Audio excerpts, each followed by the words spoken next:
A silent rider buys a mother and child, unaware that she would heal his heart. I ain't saying nothin'. Just don't send me back. The wind tore through the barren plain, dry and merciless. It was a sound Silas Blackwood understood, a language of emptiness he had spoken for 5 winters.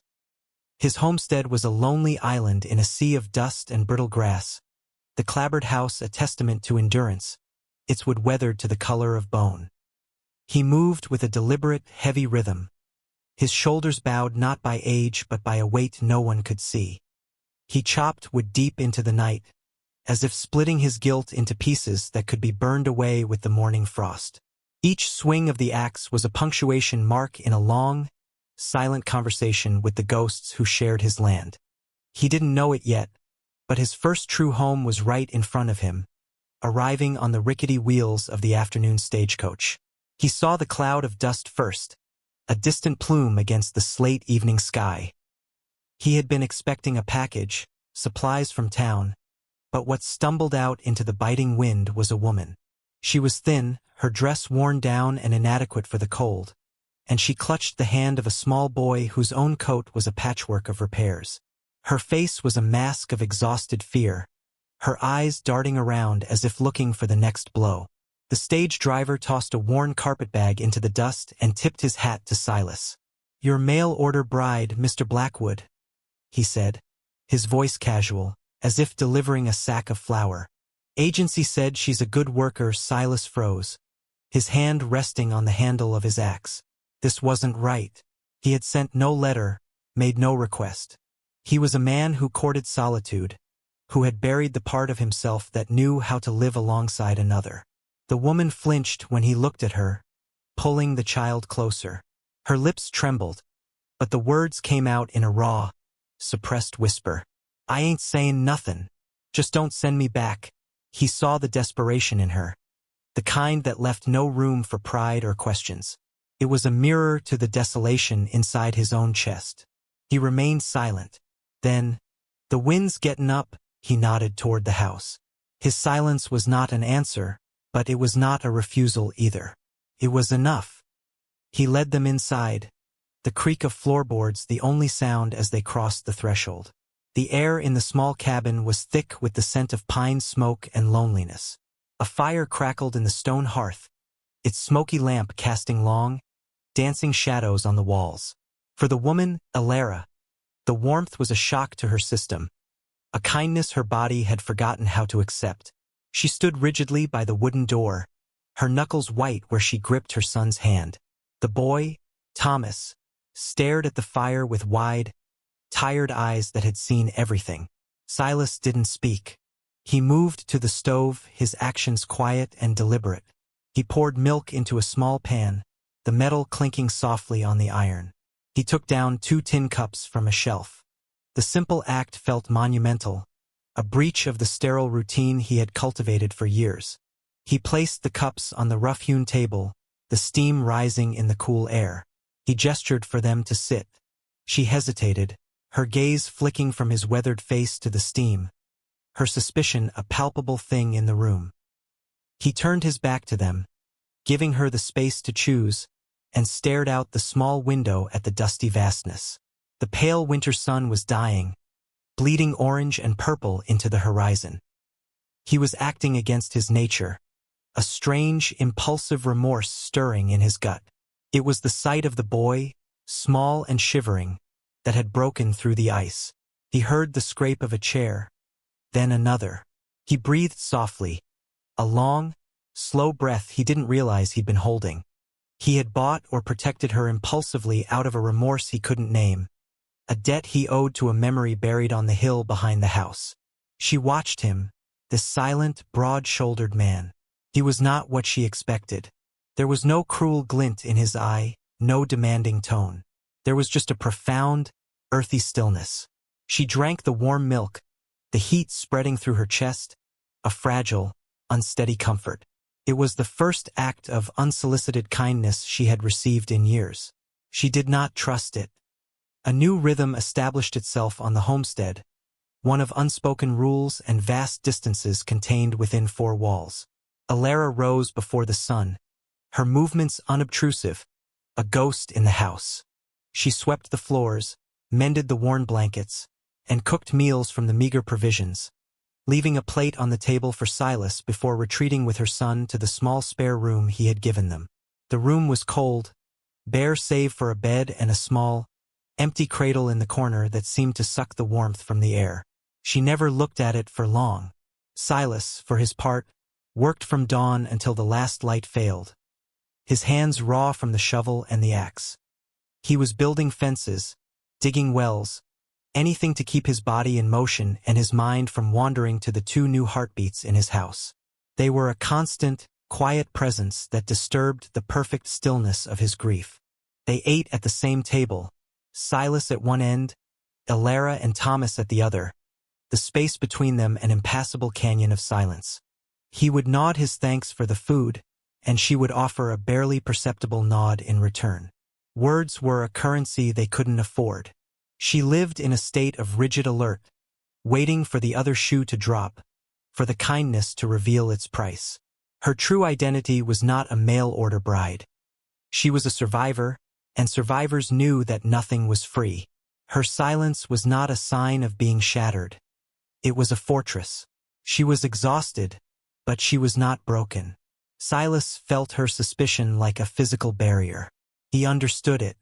The world was a harsh place. It had taught him the same lesson. His emotional journey had begun, moving from numbness to a state of cautious, painful awareness. He found himself listening for the boy's soft footsteps, for the quiet hum of Elara's mending. The silence of his house was different now. It was no longer empty. It was full of things unsaid. He began to help in secret, his gestures as quiet as the falling dust. One morning, Elara found a stack of freshly chopped kindling by the stove, cut small enough for her to handle easily. Another day, a thick woolen blanket, clean but smelling of cedar and disuse, appeared folded at the end of her bed. She flinched when she first saw it, her mind racing through a list of possible debts it incurred. But no demand came. There was only the continued, deliberate silence of the man who worked his land as if in a trance. Thomas had a small, crudely carved wooden horse, its leg long since snapped off. He carried it everywhere, a talisman against the world's harshness. One afternoon, while Silas was mending a harness on the porch, he watched the boy trying to make the broken toy stand in the dust. That evening, after Elara and Thomas had retreated to their room, Silas sat by the fire. He took a piece of scrap pine and his whittling knife. His large, weathered hands, accustomed to the raw power of an axe, moved with surprising delicacy. He didn't try to replicate the old toy. He carved a new one, a small, sturdy horse with a flowing mane and tail, its form simple and honest. He sanded it smooth with a piece of worn leather until it felt warm and alive in his palm. He left it on the porch rail before dawn. When Elara opened the door to the frosty air, she saw it. Thomas's gasp was a small, sharp sound of pure wonder. She watched him pick it up, his small fingers tracing the smooth wood. She looked out toward the barn, where Silas was already at work, his back to the house. A complicated, trembling emotion rose in her chest. Felt dangerously like hope. This was not the act of a master, but of something else. Something quiet and growing. She did not understand it. The sky turned the color of lead, and the wind began to howl, a low, mournful sound that promised violence. A blizzard descended upon the plains, erasing the horizon and shrinking the world to the four walls of the cabin. For 3 days, they were trapped together, the relentless snow piling up against the wooden door. The forced proximity was a strain, the silence stretching thin and taut. Then, on the second night, Thomas began to cough, a dry, rasping sound that echoed the wind's fury. By morning, he was burning with fever. Elara's carefully constructed composure shattered. She crouched by his bedside, her face a mask of raw terror, bathing his forehead with a damp rag. She felt the old, familiar helplessness wash over her, the fear of a mother with nothing to offer but her own frantic love. This was how it always happened. A moment of hope, then the world would snatch it away. She watched her son's unsteady breathing and felt her own breath catch in her throat. Silas saw her panic. He saw the memory of another fever, another small body struggling for air in the dead of winter. The ghost of his own failure rose up to mock him. But this time was different. He would not be paralyzed. He moved with a calm that was born of old pain. He fetched herbs from a tin box, yarrow and mint, and brewed a bitter tea, forcing a few spoonfuls between the boy's lips. He packed snow into cloths to bring the fever down. He sat through the long, dark hours, his massive frame a solid, reliable presence in the corner of the room while Alara held her son's hand. They didn't speak, but in the smoky lamplight, a silent partnership was forged. They were two souls bound by a shared vigil, fighting a common enemy. He was no longer just the man who owned the roof over her head. He was the man who was helping her fight for her son's life. When the fever finally broke just before dawn, Thomas's breathing softening into the quiet rhythm of sleep, Alara looked across the bed at Silas. His face was etched with exhaustion, his tired eyes holding a depth of sorrow she was just beginning to understand. For the first time, she did not look away. When the blizzard finally ceased, leaving the world pristine and silent under a pale winter sun, their supplies were dangerously low. The trip to town was unavoidable. Silas hitched the horse to the small buckboard, the sounds of metal clinking on leather unnaturally loud in the snow-muffled landscape. The journey was tense. Alara sat stiffly beside him, Thomas bundled between them. The town of Redemption was a collection of dusty storefronts and suspicious eyes. As Silas tied the horse to a post outside the general store, a man stepped out of the saloon. He was stout, with a cruel, self-satisfied smirk. His eyes landed on Alara, and they narrowed in recognition. Well, the man, Mr. Hemlock, boomed, his voice dripping with malice. Look what the cat dragged in. Thought you'd run for good? Girl, Alara froze, her blood turning to ice. She tried to pull Thomas behind her to shield him. Owe me a month's wages, and you steal away in the night, Hemlock continued, playing to the gathering crowd of onlookers. Now you're shacked up with him? He gestured a dismissive, insulting hand toward Silas. Alara lowered her gaze, the public humiliation a physical blow. The child clung tightly to her legs, his small body trembling. The townsfolk murmured, their faces a mixture of pity and cruel curiosity. They saw a fallen woman, a thief. She felt the weight of their judgment, a familiar burden. But then, something shifted. A large, solid form moved to stand in front of her. Silas placed himself between her and Hemlock, his back a silent, unmovable wall. He did not raise his voice. He did not make a threat. He simply stood there, his presence radiating a quiet, immense power that dwarfed Hemlock's bluster. The crowd fell silent. He turned his head slightly, his gaze meeting Alara's for a brief, searing moment. Then he looked at Hemlock, his voice low and steady, cracking like ice. She's with me, he said. The words hung in the frosty air. He paused, then added two more that would change everything. Not bought.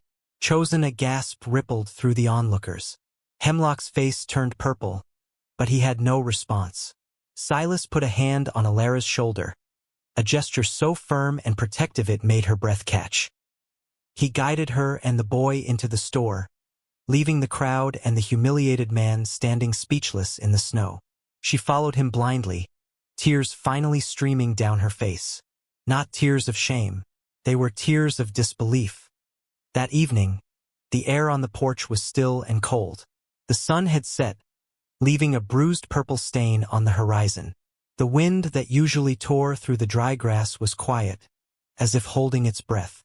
They sat in two separate chairs, the silence between them no longer a chasm, but a space filled with the day's unspoken emotions. It was Alara who broke it first. Her voice was soft, unsteady, the words tumbling out in a broken whisper. She told him of her life before, of being a widow with a child, of working for men like Hemlock who saw her as less than human. She spoke of the endless work, the insults, the gnawing hunger, and the desperation that led her to answer a mail-order bride advertisement she knew was meant for another woman. a desperate gamble for a life where her son might have a chance.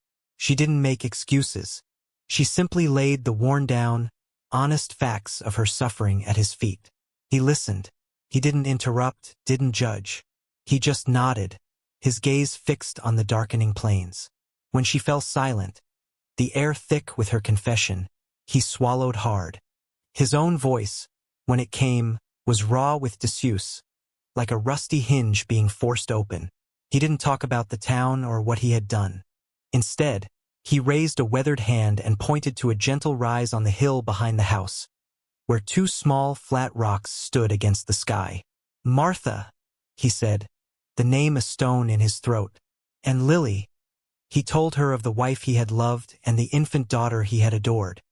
He spoke of the fever that had come with a blizzard just like the one they had endured, of his frantic, useless ride for a doctor who came too late. He spoke of the silence that followed, a silence so profound he thought it had swallowed him whole. His confession was not of weakness, but of a deep, abiding guilt that had become the bedrock of his solitude. In the gathering dusk, Ilara reached out. Her hand, trembling slightly, came to rest on his arm. It was not a gesture of pity, but of understanding, a quiet acknowledgement of shared scars. In that single, tender touch, they ceased to be two lonely people sharing a roof. They were no longer alone. As the last of the snow melted, the land began to breathe again. The dusty brown plains blushed with the pale green of new grass. The biting wind gentled into a soft breeze that carried the scent of damp earth and possibility. A change had taken place within the small cabin, as quiet and profound as the turning of the season. The routines remained, but they were different now. They were shared. In the mornings, Silas no longer ate in solitude. Ilara and Thomas sat with him, and the silence was now comfortable, punctuated by the simple sounds of a family waking up. The clink of a spoon against a bowl, the soft murmur of Ilara telling Thomas to finish his milk. One afternoon, Silas found Thomas watching him mend a fence post. He crouched down and showed the boy how to hold a whittling knife, guiding his small hands as he carved a crude bird from a piece of scrap wood. The boy's face, so often a mask of weary caution, was lit with intense concentration and a flicker of joy. Ilara watched them from the doorway, her heart contracting with a tender, unfamiliar warmth. She had started a small garden near the house, turning over the rich, dark soil with a shovel Silas had mended for her. She planted seeds for carrots and beans, her hands moving with a purpose that went beyond mere survival. She was putting down roots. Laughter began to find its way into the cracks of the old house. It was a quiet sound at first, a soft chuckle from Silas when the boy tripped over a puppy from a neighbor's farm that had wandered onto their land. A gentle laugh from Ilara when Silas came in with a smudge of dirt on his nose. The homestead was no longer just a shelter from the storm. It was becoming a true home, a place where wounds could finally begin to heal, where joy could grow in the spaces left behind by grief. Winter had passed, both outside and within. Love, the narrator understands, is often a quiet thing. It does not always announce itself with thunderous declarations or grand passions. Sometimes, it grows in the silent spaces between people, nurtured by shared work and unspoken acts of kindness. It takes root in the harshest soil, where no one is looking, and blossoms in the most unexpected of seasons. For a man like Silas, who had walled off his heart with stones of guilt and grief, love was not a choice he made, but a slow, creeping dawn he finally allowed himself to witness. For a woman like Ilara, who had learned that affection was a weapon used against her, love was not a feeling she sought, but a safe harbor she cautiously, painstakingly, learned to trust. Their story was not written in flowery letters or whispered promises. It was written in the way he looked at her when she wasn't paying attention, a look of quiet reverence. It was written in the way she began to hum a soft tune while she worked, a sound of contentment that had been absent for years. It was in the shared glance across a sleeping child, a silent acknowledgement that this small, fragile life was the center of their new world. He didn't know it when she first arrived, a desperate woman shrouded in fear, but her dignity and quiet strength were the very things that could call his own soul back from the wilderness. She was the mirror to his pain and the catalyst for his healing. From dust and silence grew a home. From closed hearts, a family was forged, stronger than any hardship the world could throw at them. The late afternoon sun, now warm and golden with the promise of summer, streamed through the open cabin door. The scent of baking bread mixed with the smell of freshly cut wood. Silas was on the porch, putting the finishing touches on his latest project. It was a small rocking chair, perfectly sized for a young boy, carved from the same sturdy pine as the house itself. He ran his calloused hand over the smooth, curved back, his movements deliberate and filled with a quiet satisfaction. He placed it next to his own larger, weathered rocker, the two chairs standing side by side, a silent declaration of permanence. A new rhythm for a new life. Alara came out, holding a steaming tin cup in each hand. She gave one to him, their fingers brushing for a moment. It was a simple, everyday gesture, yet it held the weight of everything they had overcome. She looked at the small chair, then at him, her eyes shining with a gentle, unspoken gratitude. An open window let the warm air and the sound of a child's play drift in. There was no need for a grand proposal, no need for the words the world thought were necessary. Their commitment had already been made, in a shared vigil through a blizzard, in a moment of courage in a dusty street, in 1,000 quiet mornings. He looked at her, his tired eyes, which had once seen everything through a haze of grief, now clear and full of a calm, steady warmth. He gestured with his cup to the homestead, to the garden, to the two chairs, to the life they had built. "Stay here," he said. It was not a question. It was a statement of fact, of belonging. She nodded, a simple, profound movement. A smile, real and radiant, finally reached her eyes. She stayed. From dust and silence grew a home. From closed hearts, a family. Theirs is a story that proves the deepest connections are not forged in noise and drama, but in the quiet dignity of survival and the slow, steady offering of trust. If the story touched you, like warm light in a cold night, then carry it with you. Remember that kindness can be a silent language, that strength is often found in endurance, and that a home is built not with wood and nails, but with the courage to let someone in. Subscribe to our channel for more stories full of silence, courage, and genuine closeness. And tell us what moved you the most. We'll see you again, where silence means home.